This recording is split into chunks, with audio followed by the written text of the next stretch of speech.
What's this? A new setup? Yeah. This is the whole point. I was trying to figure this out on how to create a little bit of the studio type, and in some ways it is kind of working. Although I had an incident with the posters early this morning, which it's fine. It's fine. Just a little bit of a tiny bit of rip, but this is what I wanted to do the entire time. I wanted to make it look like a studio type, and I think it's working. It's still a work in progress. I'm missing a poster, which I doubt they're gonna watch this because I'm talking about a different topic. But sharks, I need you. I need you, Miami Sharks. And then I'll put one more poster up because I think it's the coolest thing in the world. But all that aside, once again, my gratitude. I really thank you all for 1,000 subscribers. It means a world to me. And for that, I really thank you. I really thank you enough. I don't know how to thank you. I just don't know how to thank you enough. I really don't. But on to the topic. I'm going to talk about the Inter Miami team that is a really one of the best seasons they had, and they really didn't have anything to show for it. They have nothing to show for it. This team, this is a championship contender built team. What went wrong? So, in the recaps that I did, I actually did some preseason games for the first time ever. I know, right? We started off with El Salvador. It was a 0-0 draw in El Salvador, and this is where we lost. We lost Farias for the entire season with a torn ACL. I hope he's doing okay. Then we go to FC Dallas for the Cotton Bowl, which we lost 1-0 that game. That was a pointless game. Then we go to Saudi Arabia to play against Al Hilal, which that was a game where we could have won that one. And then gets obliterated by Al Nassr. We talk about Cristiano Ronaldo, who didn't even play, mind you. I have a feeling that they're going to set up a Messi versus Ronaldo match friendly in 2025 because they need that. They absolutely need the Messi versus Ronaldo, and then we can finally put that debate in rest. I still think Messi's better. So we lost to Ronaldo-less Al Nassr, losing 6-0. At least Messi played that game. We go to Hong Kong to play against their all-star team, which we win 4-1. Got some sort of trophy.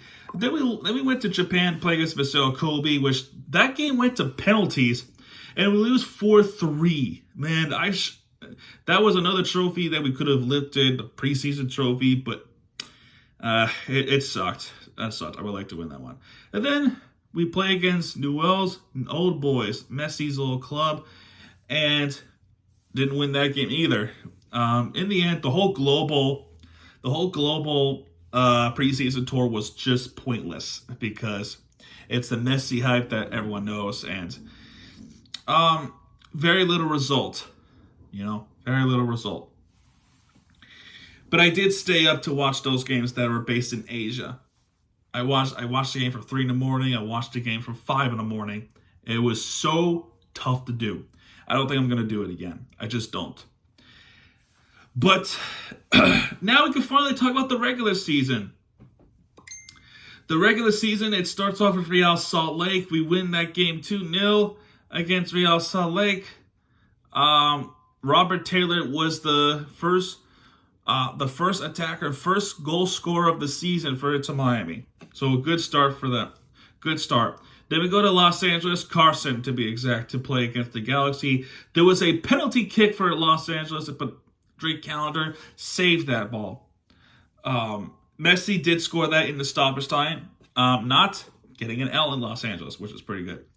Then the game I went to, the Battle of Florida, the Florida Derby between Inter Miami going up against Orlando City in Chase Stadium.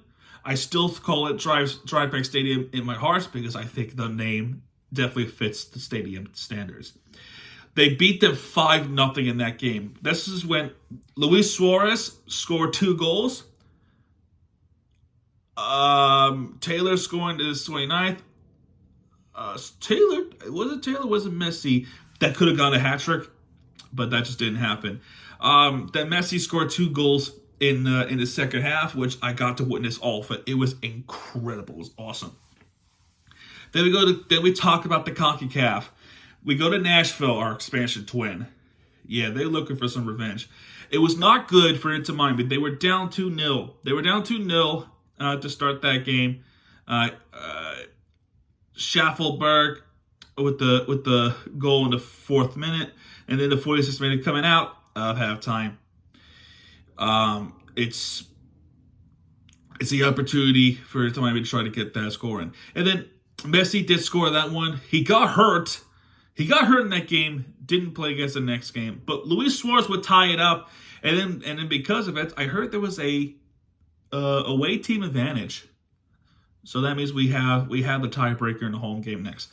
So we drew that one 2-2, which is pretty good. But Messi got hurt in that game. He will wind up not playing against a game against Montreal, and obviously that we had that debate if Miami could handle such a challenge without Messi, and it was in that conversation where they might not be able to handle it without Messi. But it was proven wrong months later. But in this game, Montreal was clearly the better team, although albeit there were some referee issues in that game. There were definitely some referee problems that was terrible. This was still the time where there was a strike with the pro officials, so they had to bring in backup refs or fill-in refs, whatever the case it may be, just referees off the street. It was such a mess. And Inter Miami lose that game 3-2 against CF Montreal. But then the second game, which was the round of 16 against Nashville SC, clearly better in this game. They won that game 3-1, almost shutting out the team. Then we move on to round of 8, the quarterfinals in CONCACAF. So that was nice to watch that happen. I think that game was on the Wednesday, and tough day for me the day after, but it is what it is. You can't change it. Then we go to DC. This is without Messi, by the way, but Suarez definitely played his best with 2 goals. And then there was a red card for DC United, and Inter Miami wins that game against DC 3-1. However, we go to New Jersey. Rainy day. I miss rain. We didn't have rain for a long time up here. And it's completely got wiped the floor out of by the Red Bulls, losing that game 4-0. 4-0. And, by the way, Lewis Morgan got a hat trick in that game. That was our former Heron player. Great. We move on to New York City FC. By the way, both New York teams are playing against each other in the playoffs, right? But Suarez did score in that game. Adrian Martinez for NYCFC scored once again. Inter Miami did not win against NYCFC. They're still having a hard time against that team. One of the only teams historically that Inter Miami just matched up poorly against. It's just strange to me.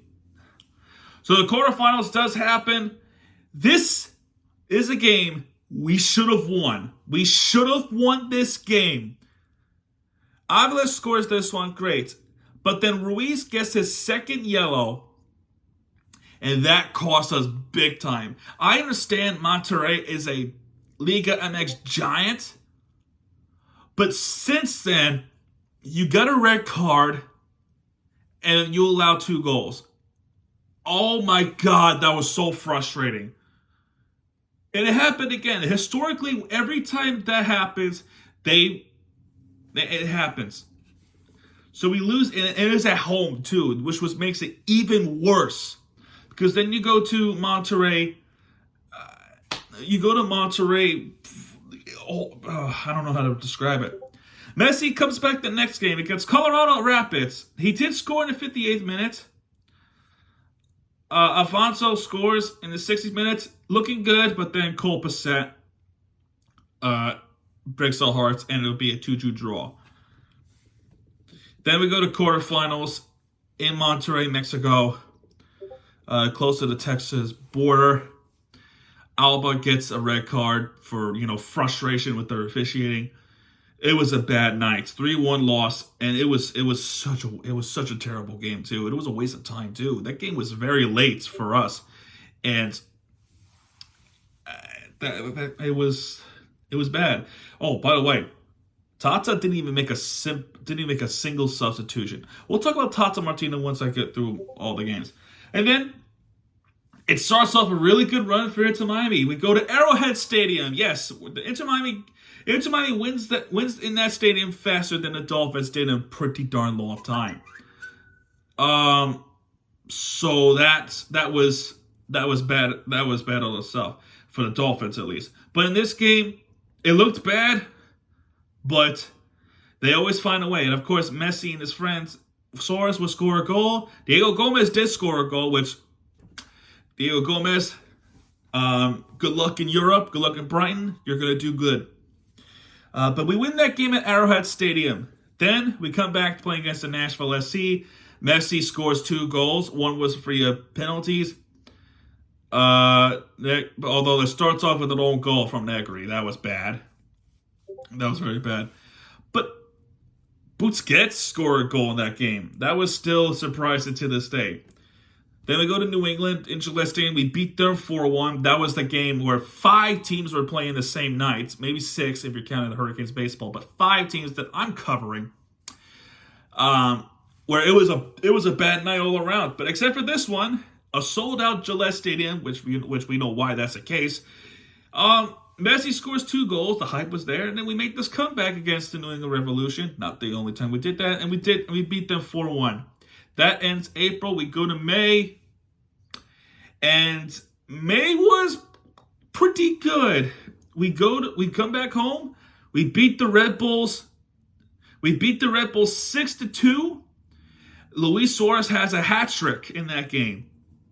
Mateus Rojas comes in, scores 2 goals. Messi scores again. And Suarez gets a hat trick. Against a Red Bulls team that completely wiped the floor on us at Red Bull Arena. They did score first with Van Zier, but then Inter Miami just makes a completely changed script in the second half and just completely wiped the floor with them.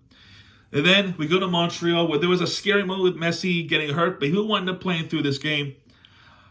Miami was down 2-0 against Montreal with Bryce Duke. Yeah, another former Heron player. Jules Anthony Vincent. And then 3 goals later, Rojas, Suarez, and Gramashi make this comeback. So just like what they did to us in Shea Stadium, we beat them 3-2 up in Montreal. This game without Messi, I did go to this game. Orlando versus Inter Miami in Orlando, Florida. Alba would return from injury, but no goals has scored. Both goalkeepers were keeping the game in clean sheet. So pretty tough to watch, but hey, at least if we get the point, that's all that matters. But to this day, Miami still does not have a win in Orlando, Florida. They still do not have a win in Orlando. I hope it changes in 2025. It has to. It's impossible to not to. We became so close to doing those. And if it doesn't do it in 2025, then what the hell is going on? Why is it they're beating us sometimes at our home stadium? Why? We need to change that.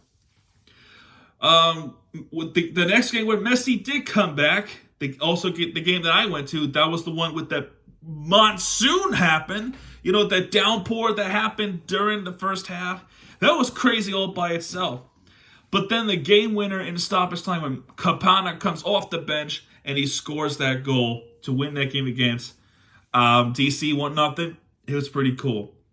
Then they go to Vancouver where some of our starters would stay in Florida. They go to BC Place. It's also the home of their Canadian football team, as far as I know. And, you know, the turf is a big factor. But we go to Vancouver to play against the Whitecaps. And Robert Taylor Campana would score those goals, and Ryan Gault would score on that penalty. It became a stressful rest of the game, and this is without Messi too. They beat them 2-1. I know a lot of fans of Vancouver were really frustrated that they were not able to see Messi. But also too that you want to have him rested for a couple of reasons. One, he played a lot of minutes already, and number two, we have to fly to Vancouver, and we have to fly right back to Miami for a midweek game. That is not fair. That is not fair, and it proved it to be pretty much, because the next game is, I can't believe I have to say this freaking team. Yeah, Atlanta United, where we lose to them at home. This is with Messi.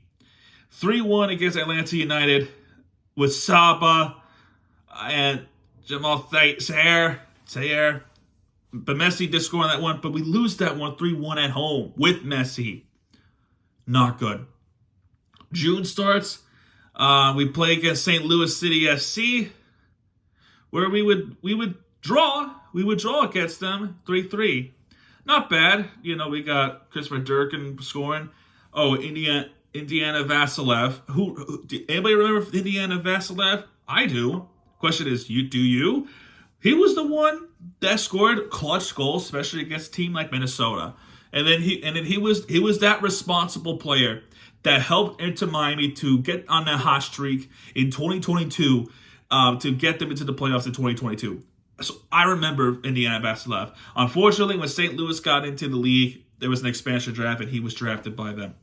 But Messi, Suarez, and Alba did score those goals, but it was not enough. Oh, Suarez scored 2 goals, but one was an own goal. That was tough.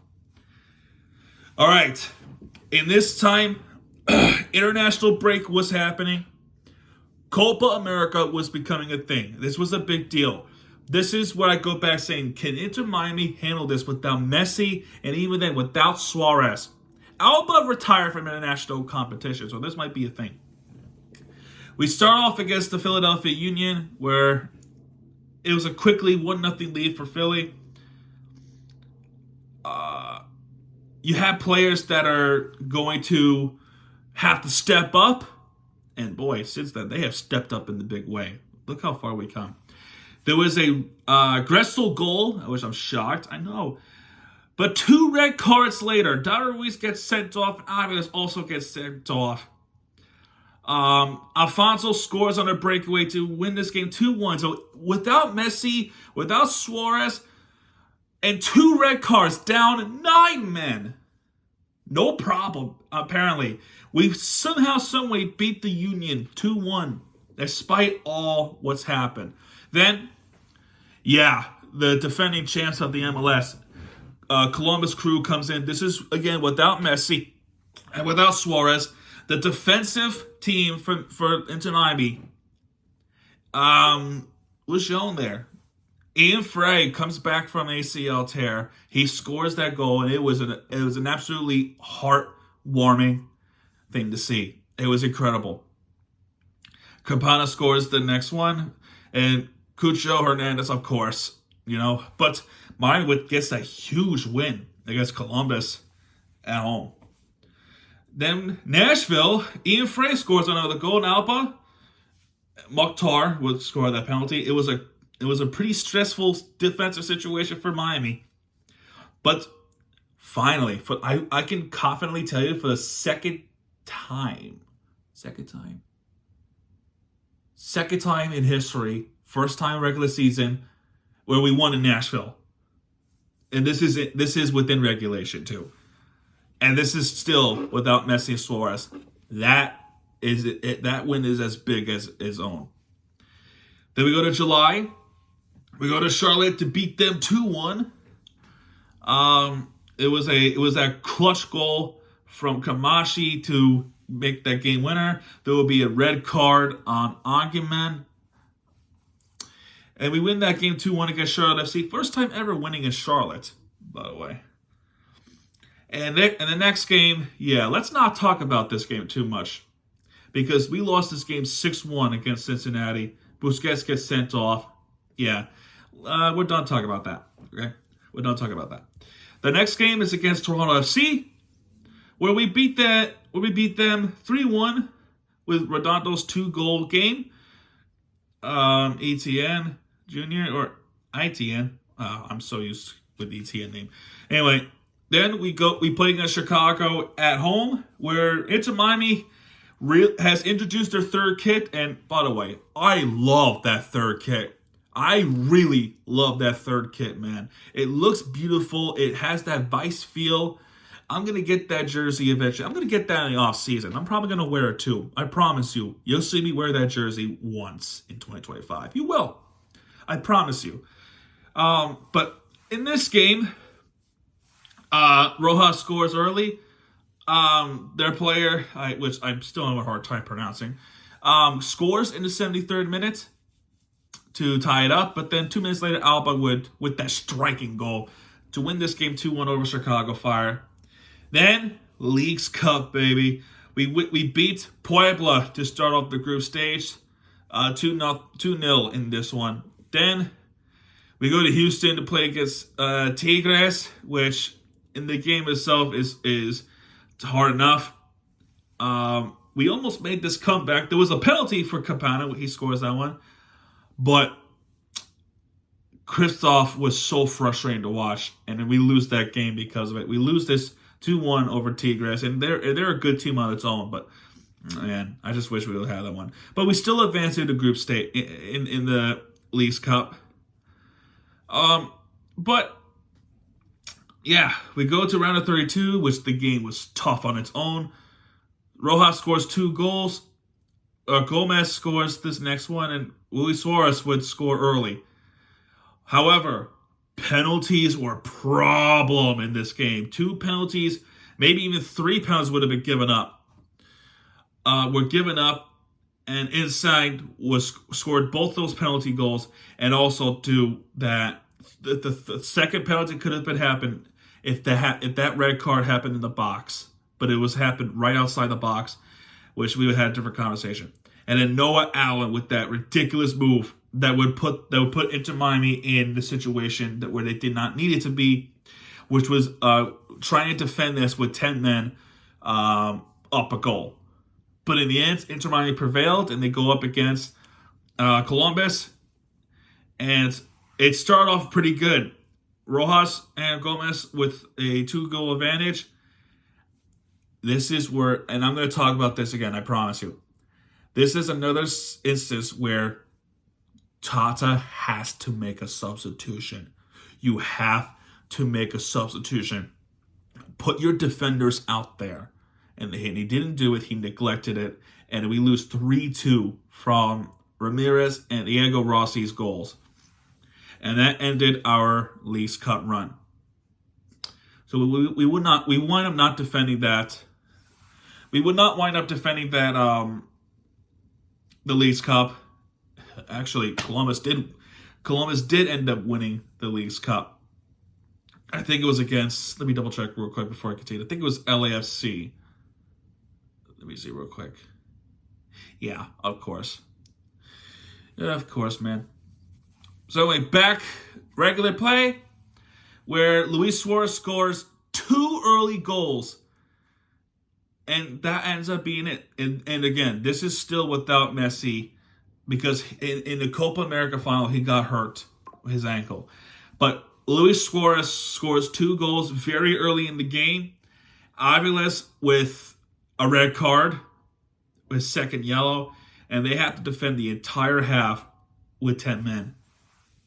But Miami, somehow, some way, were able to pull this off. And on August 24th, 2024, Inter Miami was the first team that clinched the playoffs. And this is a matter of seeding, and if we get supporter shield at this point. Then we go to Chicago, where for some reason we just don't have good luck in Chicago. But this time, they would get this goal. They would get this win. We win this one 4-1 against Chicago Fire. September comes in, bye week off, and then Messi makes his return, beats the Union, with scoring 2 goals. I would have felt better if he came in off substitution. but he scored 2 goals, and then it didn't look like he had any more rust. And then Suarez would finish it off in the 98th minute stoppage, and welcome back. We go to Atlanta, and then we should have had this game, but it wasn't meant to be. We drew 2-2 in this one. The next one, oh man, this one hurt. This one hurts. We should have won this game with the set piece defending, but that did not. It was still one up not to be a thing. I think in history, correct me if I'm wrong, but it's the first goal we ever scored in New York City. I am not joking. If I'm wrong, then let me know. Because I don't remember a time where Inter Miami scored a goal in New York City. I just don't. They would score in New Jersey, but they would not score in New York City. And Campana was that first one in the 75th minute. That was a good goal. And then James Sands would break our hearts with the set piece to earn a point. God damn it. I really wish we'd have won that game. But now that I think about it, I think I could probably attend the next one. Then we drew 1-1 against Charlotte FC. I was at that game. Swiderski was showing off the crowd, which I saw it. And then Messi would score this next goal. Could have been it, but this is the prime example. If this is Inter Miami's defense, this team would have been so much further. We would still be talking about playoffs by now. October comes in. This is the game where this is our chance to get the Supporter Shield. And they did that. They did that with Messi scoring 2 goals. And one in the stoppage time was that missile and that free kick. You talk about that Cruz Azul type of free kick. Yes, that type of goal. And he did it. Rossi then tries to make the comeback. He would get this goal. But then 2 minutes later, Suarez with that goal in response. Cucho Hernandez with the penalty. And then Camacho gets a red card with his second yellow. And then there will be another penalty. Cucho was rise up, but it was saved by Calendar. That was a big save. 10 minutes rolls in with that stoppage time. And Drake Calendar was that key responsibility to win the game for Inter Miami. And that was the game where we got that Supporter Shield. As awesome as it is, it still doesn't mean anything. Now it's a matter of can they get the points record? Well, the next game against Toronto, up in Toronto, Canada, where they're trying to fight for the playoff spot, but Campana breaks their hearts as they would score in the 93rd minute of stoppage, and then the final regular season game between the New England Revolution, which they at that point still have that record. They were up 2-0, and then Suarez scores 2 before the half starts, and Camacho scores the go-ahead, and then Messi would score that hat trick in that game. And then from that point, we got 74 points, and we got the points record. We found out we were going to play against Atlanta. We beat them in the first game 2-1 with Suarez and Alba. Brad Guzan was a big problem. He really was. The next game where we should have pulled this off, the bizarre goal that happened in the game, looking pretty good. And then they would make that comeback to win that 2-1. And then, of course, game 3, where it was so heartbreaking. You have that championship type of team, and we didn't even get past the first round. To this day, in Inter Miami history, we still have yet to even get past the first round. We didn't even win a playoff series. To this day, this team is suffering a Miami Dolphins problem. They really are, and it's such a shame too. It was so heartbreaking to even talk about this to begin with. So what went wrong in this season? First off, the defending definitely was not there, especially if there was a counter situation.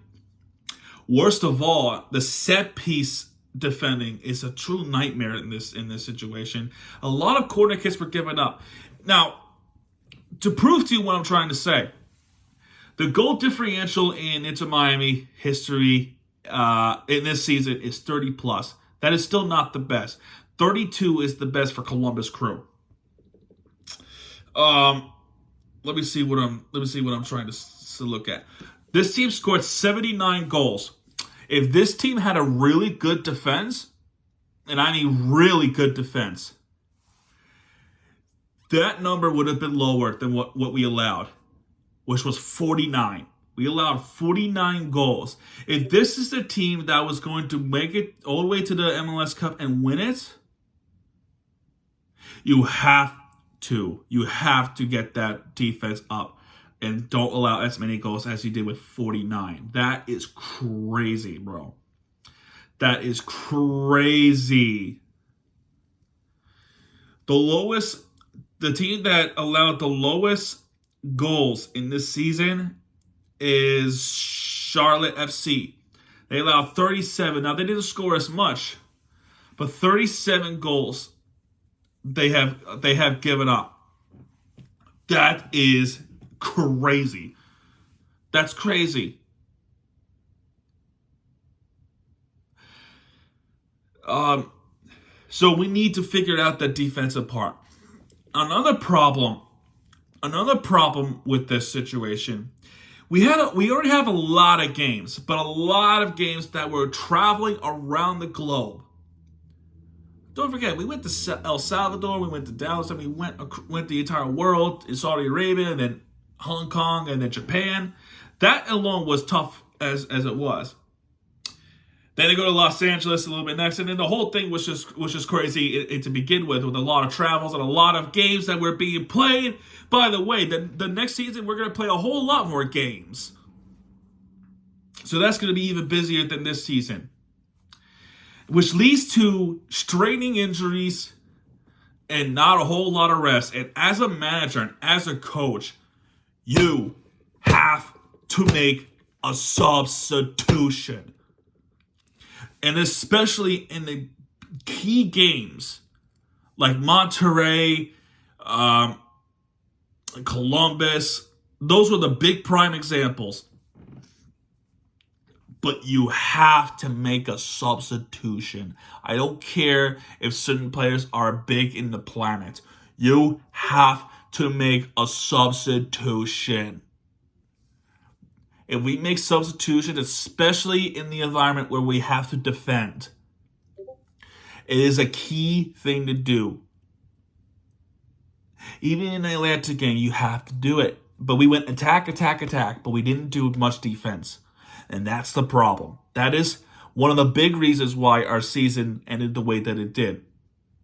And the other team played with desperation, ended up kicking our asses, and then we ended up losing in historic fashion.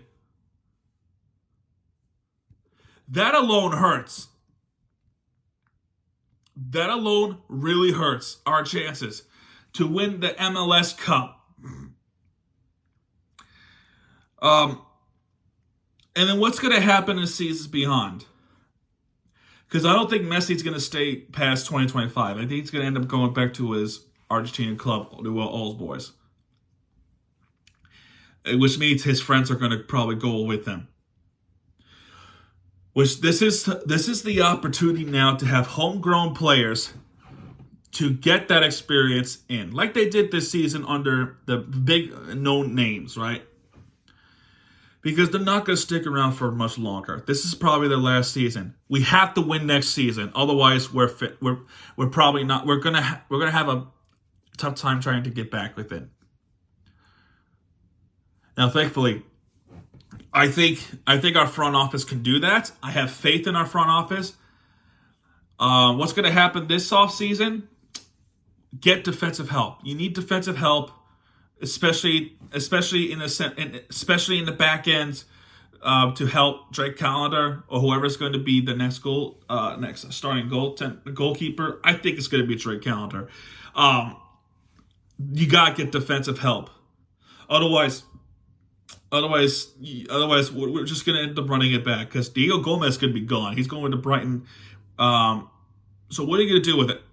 What are you going to do with it? Now, also, in my opinion, I heard there was rumors where you're probably going to let go Chris Henderson. Do not let him go. Offer him an extension. Have him stay here because he is proven to be a really good manager for us. Now, I'm not saying Jorge Mas and David Beckham are not. They're not good executives, because they really are. But if they really want to develop and then get in players in the MLS that are really capable of winning, like Gressel was capable. By the way, why wasn't he in the playoffs as much? Why? But if you keep Henderson, you might be able to help with the development and get us the players that we like in the MLS, not just around the globe. Make the right decision. Make the right decision. That's my opinion. Keep Henderson. He could help us he could help us get some good players that might not be capable, but ends up being more capable. And he's proven that to do that with the Seattle Sounders. Okay? So let's get that out of the way. And then I guess one more thing is that, you know, you gotta let the coach know, like Tata, for example. Hey, that's the mistakes that you make. Please learn from it. This is what you can do this next season, you know, with making a substitute, rest your players. Even if it's a really tough decision, you have to do it. Because otherwise, I really don't think he's gonna stay that long. If he doesn't produce with the championship team that he has under him, he's in a hot seat. Anyway, there we go. That's going to do it for this one. I'm sorry this is a longer video than it needed to be. But if you like this video anyway, hit the like button and subscribe for more content, because Miami TVG has your back. And what he does, hit me right there with the video entertainment you deserve. This is Miami TVG. Signing out, folks. Audio.